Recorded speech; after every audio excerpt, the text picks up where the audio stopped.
چاند رات کہ جسے لیلۃ الجائزہ بھی کہتے ہیں، اسے عیدی لینے کی رات بھی کہا جاتا ہے، اسے بدلے کی رات بھی کہا جاتا ہے۔ عید الفطر اور بقرہ عید کی رات کے حوالے سے آتا ہے کہ عبادت کی بہت زیادہ فضیلت ہے، لیکن اس حوالے سے جتنی بھی احادیث ملتی ہیں سب ضعیف ہیں۔ لیکن چونکہ کثرت سے ہیں اس لیے بعض علماء کہتے ہیں چونکہ اتنی ساری احادیث درجہ حسن تک پہنچ جاتی ہیں اور فضائل میں حدیثیں بھی ملتی ہیں، اس لیے بہت سے علماء کے مطابق اس رات عبادت کرنی چاہیے۔ لیکن بعض اس طرف گئے ہیں کہ ایک تو روایتوں میں ضعف بہت زیادہ ہے، دوسرا وہ قیاس کے بھی خلاف ہے۔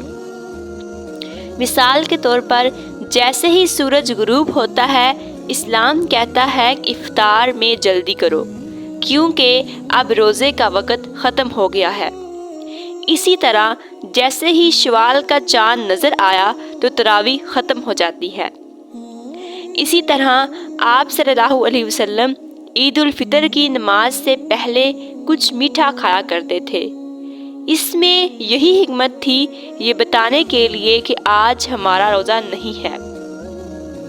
تو اس سے یہ پتہ چلتا ہے کہ جب رمضان جاتا ہے تو اپنے تمام لوازمات کے ساتھ جاتا ہے، تو جو راتوں کی عبادت کی فضیلت تھی رمضان کی، وہ رمضان کے جاتے ہی ختم ہو جاتی ہے۔ اس کا تقاضا یہ ہے کہ عید کی جو رات ہو وہ آرام کی رات ہو۔ اب یہ رات ایک نارمل رات ہے۔